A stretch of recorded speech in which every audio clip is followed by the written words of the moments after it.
Hey, hey, hey. Hello.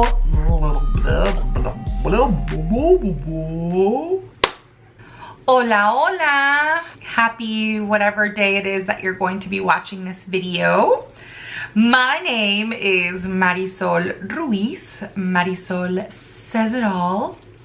And this is my first video in months.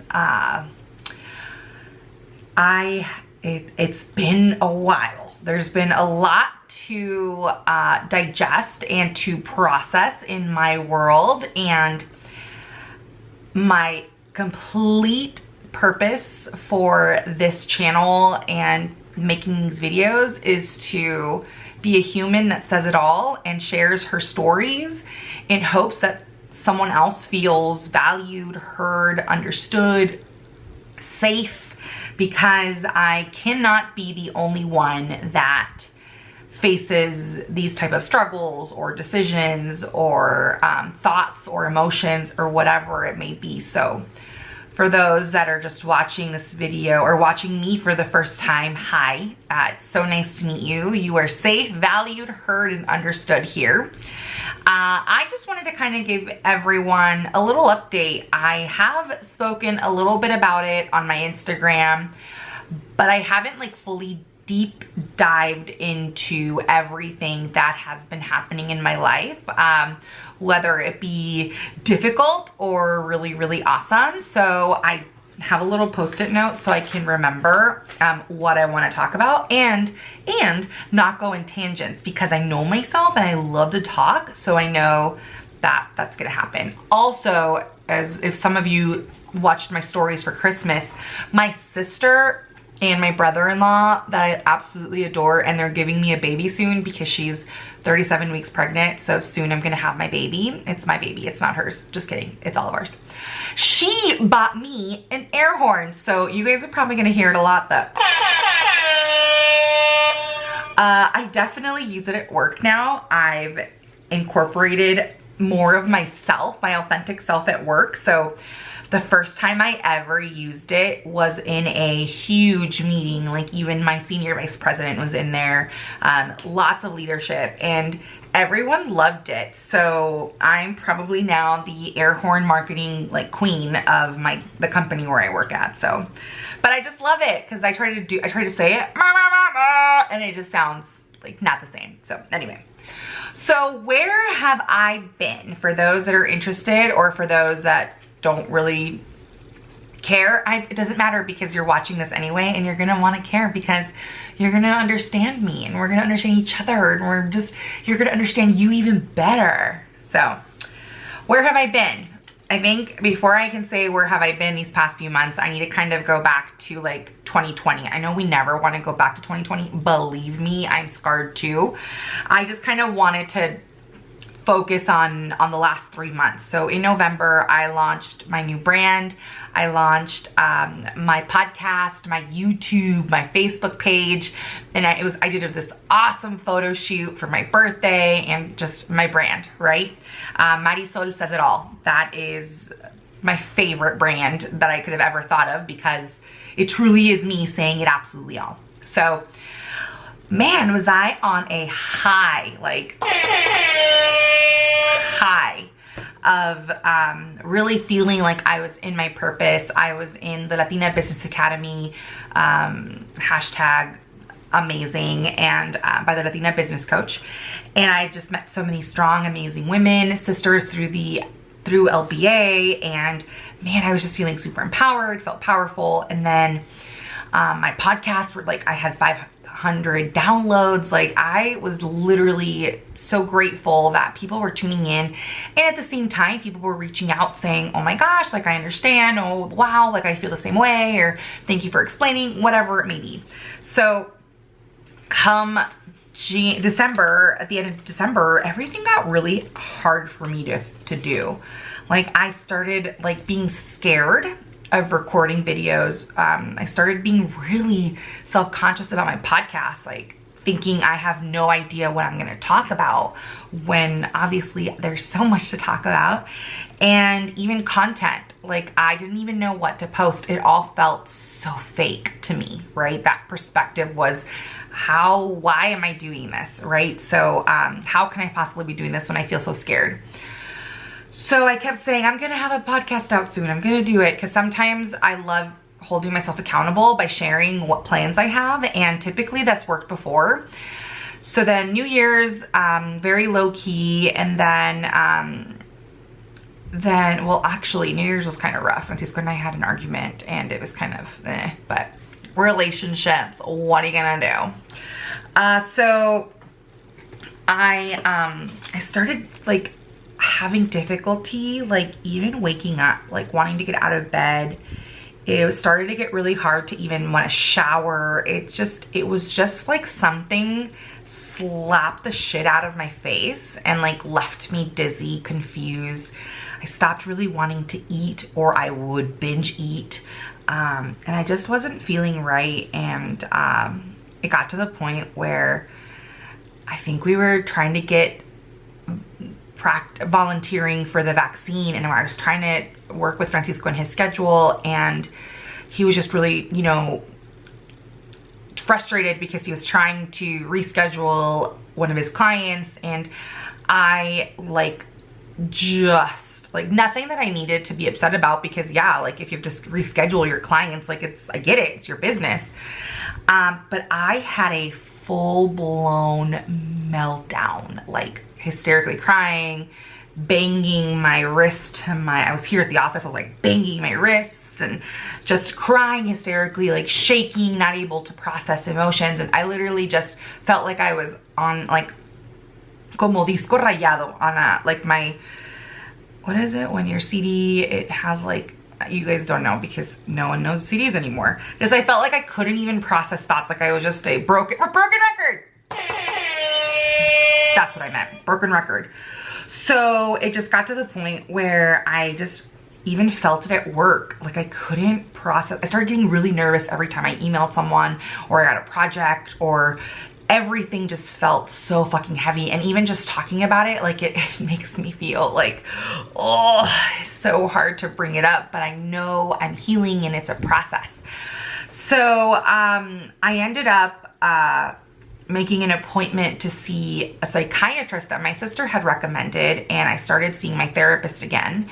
And I was basically scheduled for 6 weeks out to see the psychiatrist, and I'm like, no, like I need something now. Like my sister has been such an advocate of mental health with her journey too, that like I just needed to talk to somebody that was, you know, could maybe give me something to help me. And my therapist also like asked me these questions to determine if it was chemical imbalance, etc. Right? So she deemed that, yeah, like my depression was clinical. I had clinical depression and clinical anxiety. So my appointment was 6 weeks. So I basically just said, oh my God, I'm going to call every single day and see if they have an appointment. That was like my,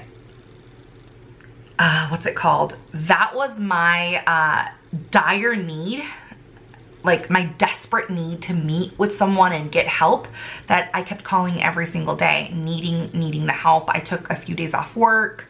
And then I was very vocal to my boss and leadership about what I was feeling and what I was going through, because obviously I didn't feel like I was myself. So I felt like everyone was against me. Everybody was out to get me. I was gonna get fired. I felt like, I just felt like everything was against me. And it's just so hard to process logic when you're in your critical and emotional side of your brain, right? So got the psychiatrist. I am like full circle, like what I was telling Francisco, like one time when we were driving somewhere, I was like, babe, I feel like I'm grieving. I feel like someone died. I feel like I'm crying here, and I feel like someone died. Like I'm just grieving. It hurts. My heart literally hurts, and I don't know why. Like everything's going so well. Like I just don't get it. So then he said something so beautiful, and I love this man, guys. I fucking love this man so much. And he was like, well, maybe you're grieving yourself.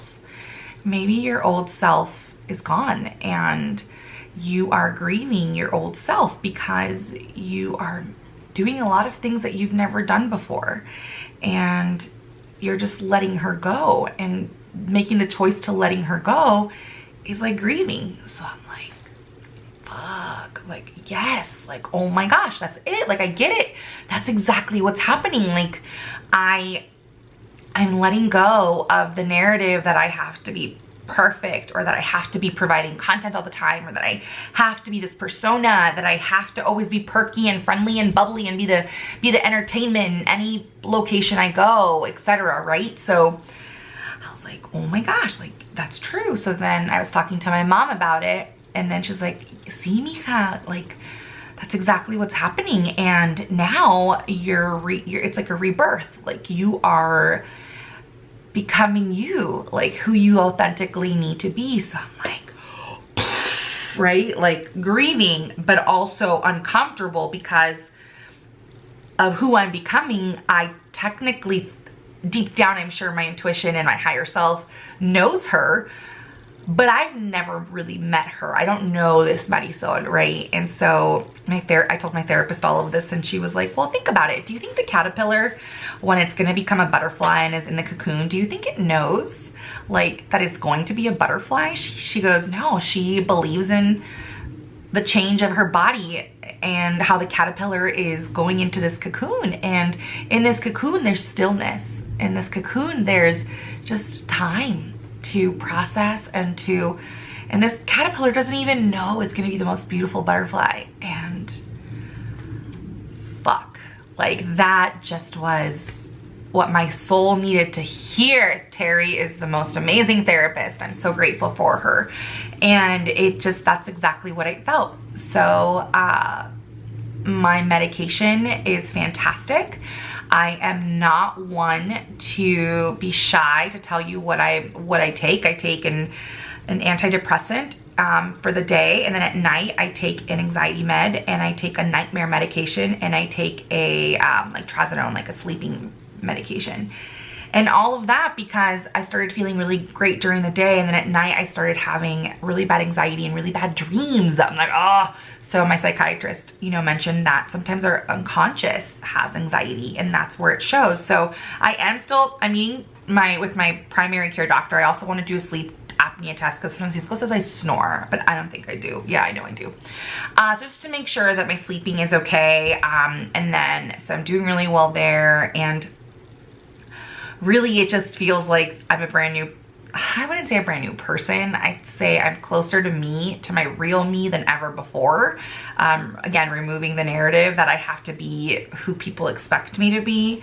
And that release is so beautiful. And at the same time, it's frightening, right? Because I'm trying to be more of myself. So there's things that I want to do that I wasn't allowing myself to do. AKA, I got my nose pierced. I got an additional piercing up here. I'm considering a tattoo.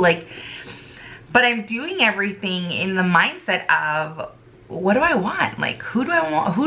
What does Marisol like? Well, you know what? She likes to have her nose pierced. She loves to have her long bougie nails so she can talk like this.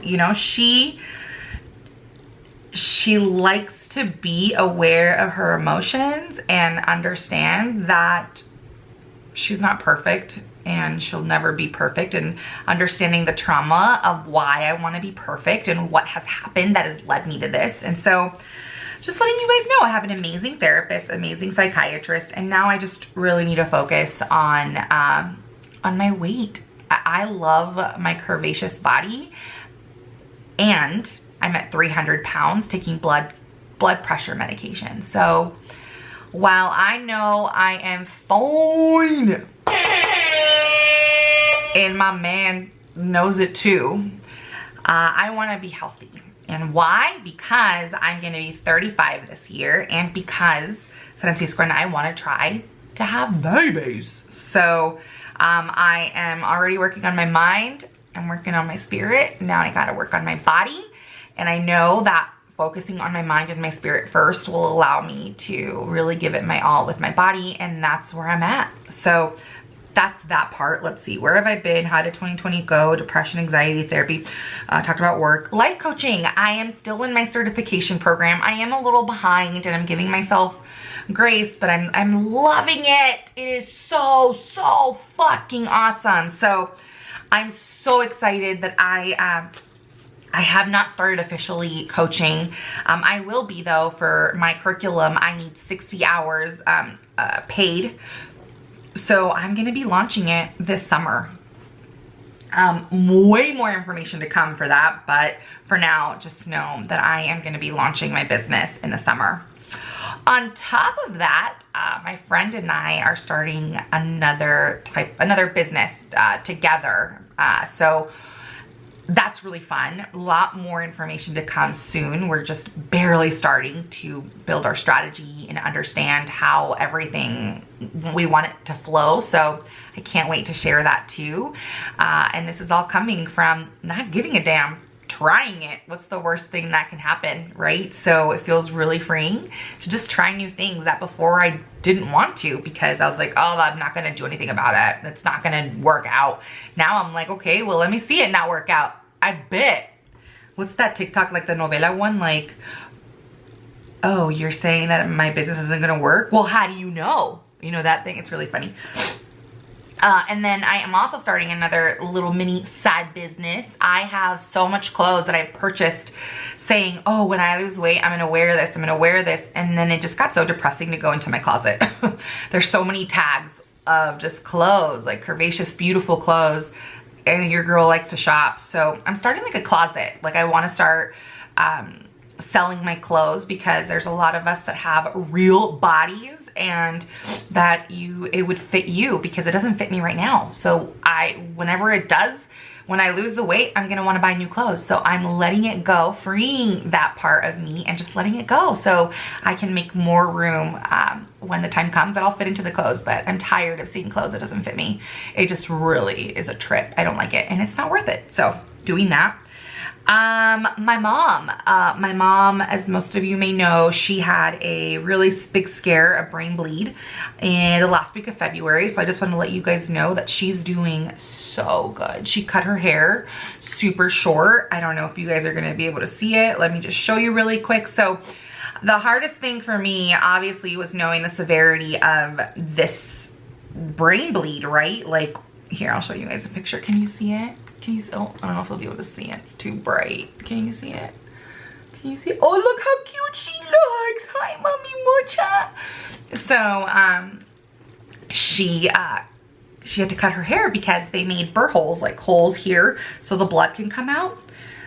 Guys, when I tell you that COVID has really just affected all of us, like the hardest for me was knowing that only one person could go into the hospital with her, and when everything happened, and we knew the severity. We didn't tell my mom the severity of her condition because she has pulmonary hypertension and congestive heart failure. So anything that stresses her out could actually give her a heart attack, and we don't want that. So giving her a hug in the lobby because I couldn't go in, I think was the hardest experience of my life. And I've lost my dad. Like, my dad's in heaven. What up, puppy? I love you, puppy. He's in heaven, and that was the hardest experience. However, I have, I'm not ashamed to say this, but I have a much closer relationship with my mom than I ever had with my dad. While he loved me and I loved him, and oh my gosh, he was a wonderful dad, I have a much stronger, my mom is my best friend, like my best fucking friend, like shout out to moms. And so thinking that I might not see her again, and that last hug in the lobby was the last moment I would have with her, was the hardest experience of my life. But anything that could have gone wrong did not. This queen is the warrior princess queen. Like, she is a walking miracle. We already told her, like, Mom, and we have morbid humor because she's been trying, we always say that she's been trying to die since 2002. At 15 years old, they told us she had 6 months to live. So this girlfriend, I was like, Mom, ya no more. We were good with the heart and the lungs. We've learned it. We were educated on it. And now you got to bring another organ? Like, stop.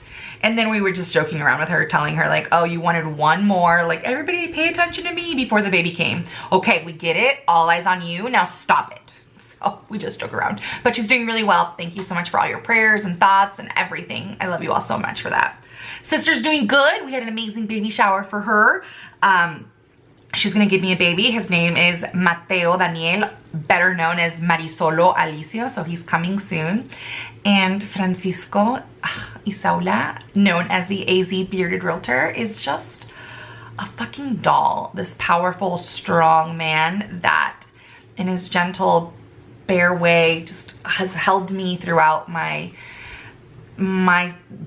uphill warrior queen battle with depression and anxiety, and I'm forever grateful for his love and his support. And man, we've been through a lot. Like, that's for another video. We've been through a lot, but knowing that we're both healing individually, he goes to therapy every week, I go to therapy every week, because girl, you know what, at the end of the day, like, I know we think we need the man that is, you know, does this and this and this and that, but there's so much that we don't know about another person. We fall deeply in love with them, and we want to share like the most positive things about someone, right? Like, we want to share with someone our most best face, right? Who we are. And then, man, shit happens, and you're reminded that if I'm flawed and if I'm carrying this backpack full of generational family trauma, that's so would a man, you know? So he is so good about, you know, focusing on his mental health and being honest with himself. That it's been really great for us, you know, through relationship therapy, through communication, through ups and downs. Like, it has not been a perfect relationship, and it doesn't have to be. It's been messy, and it's been so beautiful. Like, I'm so excited for where he is and where we're going on a relationship way, and also in a business. He'll probably tell you everything if you want to follow him, AZ Bearded Realtor. But he's going places. So we're going places. I'm fucking going places. We are, all of us, you two are going places. You're going places. So that's where I'm at. I know I haven't done a podcast in a while. I think I'm gonna start with YouTube first, because I kind of like this. And I don't want to overwhelm myself either. I was super nervous to make this video. So yeah, here we are. And I'm loving and appreciative of everyone that has held me and prayed for me and has given me so many text messages, direct messages, checking in on me. What a friend, what a great group of powerful, strong, beautiful friends that I have. And I just want to thank you so much. And if I haven't replied to you, I'm so sorry. Even replying to people overwhelms me. Like, it's just what it is. This is where I'm at. So just know that I'm sending you so much love, and I feel your love, and I'm just excited for what's to come. And I think for now, the vlogging is going to be it. So I am so grateful for everyone, and I'm excited to share more about me, us, my family, the journey, where I'm going, what's happening, and yeah. So thank you so much, and just remember that your story matters. You were so, wait, I already forgot it. Just remember, you matter. There you go. You matter. Your story is valid, and you are so fucking magical. So let's do this. So my camera decided to cut the video right when I was talking. So basically what I was gonna say is just thank you so much for everything. And I love you all, and thank you for tuning in, and have a wonderful day, week, month, life. And if shit's hard, it's hard, and it's okay.